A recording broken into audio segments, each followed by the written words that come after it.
Well, hi everyone, WellStarbursts here, and welcome back to my League of Legends tutorial series, Learn to Play League of Legends.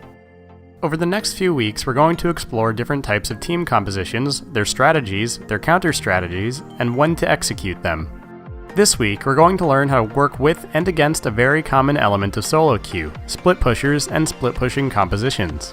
For those who don't know, split pushing is a strategy that requires one team to allocate resources such that they are applying pressure to multiple objectives at the same time. The strength of this strategy comes from the general indecision and lack of coordination between players on the opposing team with regards to applying counter pressure across the map. In most cases, 4 players are allocated to pressure one objective such as Dragon, Baron, or a tower, while the 5th player is left to pressure a second objective, usually a tower in a side lane. Also, note that splitting can only work when pressure is being applied to at least 2 objectives. This action quickly forces the opposing team to make the hard decision of where they want to apply counter pressure. If multiple objectives aren't being pressured, then the decision to collapse on the splitter, for example, becomes very obvious and easy to execute. Here, Zed is applying pressure to the lane while no other objective on the map is being contested. Thus, the blue team can make the very easy decision of collapsing on him because they will not be penalized with the loss of resources elsewhere on the map. There are many ways to counter a proper split push that we'll get into, but all of them require some form of coordinated decision making from the other team. But before we discuss counter strategies, let's look at a few attributes a champion needs to be an effective split pusher. Firstly, an effective split pusher should have excellent wave clear so that they can quickly apply map pressure where needed. Secondly, the splitter must have some way of maintaining map pressure once they have it.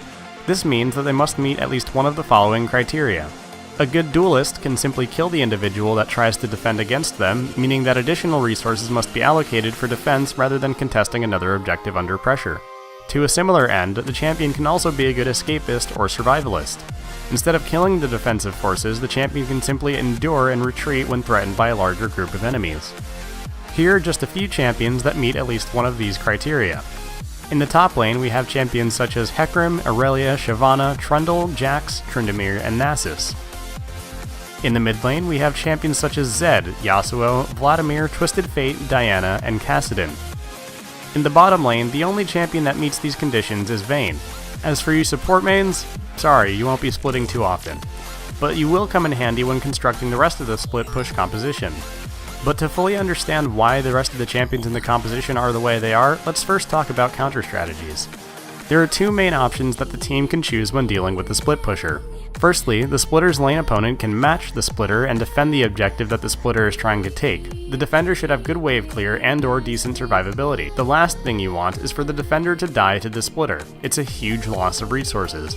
This is only an effective strategy if the defender can follow the splitter wherever they go, including via teleport. If teleport isn't on the table, then consider the second major option. Engage the remaining 4 players while the splitter is away and not able to respond. If your team is grouped and their team is splitting, then it can become pretty easy to simply engage in a 4v5 fight when the splitter cannot respond. In this example from the match between Cloud9 Tempest and Elomingle in the Alpha Draft Challenger League, Zed is splitting top lane. The rest of the players are trying to gain control over the Dragon Pit. In order to counter the split push, Elomingle uses the Sivir and Rengar ult combo to chase down Lucian and Morgana and punish Zed's inability to react. If you want a surefire way to counter a split pusher, then champions such as Malphite or especially Sion excel at both engaging favorable fights at the click of a button and defending against splitters. Because one of the main counters to split pushing is engaging on the opponent, it makes sense that the rest of the splitting team's composition must be based around not getting engaged on while pressuring objectives.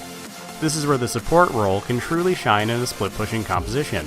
Champions such as Thresh, Nautilus, Morgana, Janna, and Lulu are all outstanding choices when it comes to disengaging and preventing tower dives. Similar functions can be performed from the top lane with Lissandra, Lulu, Morgana, and Cho'Gath if the champion who split pushes is in another lane.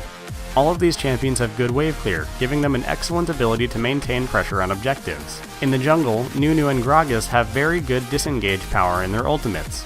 Lissandra, Lulu, Morgana, and Cho'Gath are featured once more along with Corki as solid mid-lane picks if the top laner is the split pusher. Finally, your AD carry should have good wave clear or the ability to safely deal damage to towers. Caitlyn and Corki meet both these criteria well, but if the team needs more disengage than wave clear, then Sivir is also a good choice. Let's take a look at a play from the game between Cloud9 Tempest and Elomingle in the Alpha Draft Challenger League. In the same game, and under very similar circumstances as before, Elo Mingle executes the Sivir and Rengar ult combo to try and force an engagement.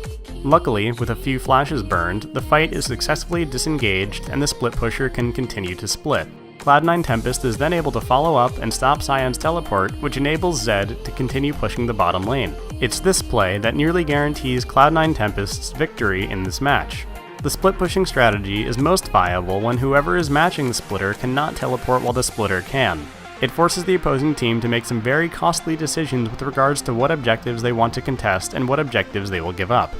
In the game between Cloud9 Tempest and Dad Slammers from League 1 powered by Dingit, Yasuo's teleport is down while he and his team try and pressure top lane.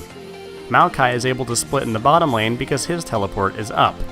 This forces Dad Slammers into a position where, however they choose to allocate their resources, they can end up in an unfavorable position. Cloud9 can either choose to defend the tower or make a flank play with Maokai's teleport. On the other hand, Dad Slammers is forced to continue the siege as they will not be able to defend against Maokai in time. Cloud9 Tempest chooses to make the teleport play before their defenses become too weak and come out ahead because of it. Also, if your splitter is ahead and they can provide map pressure in a side lane while the rest of the team can pressure mid, then it leaves a quadrant of the enemy jungle open for gaining vision control over. This can be used later to better control objectives or spot out enemy rotations. It's also beneficial to split if the cost of allocating a champion to match the splitter is greater than the cost of allocating the splitter to pressure an objective. If this is the case, then the enemy team will lose more by having to match. In colloquial terms, their 5-on-5 might be better, but their 4-on-4 might not be, and this can be used to your advantage.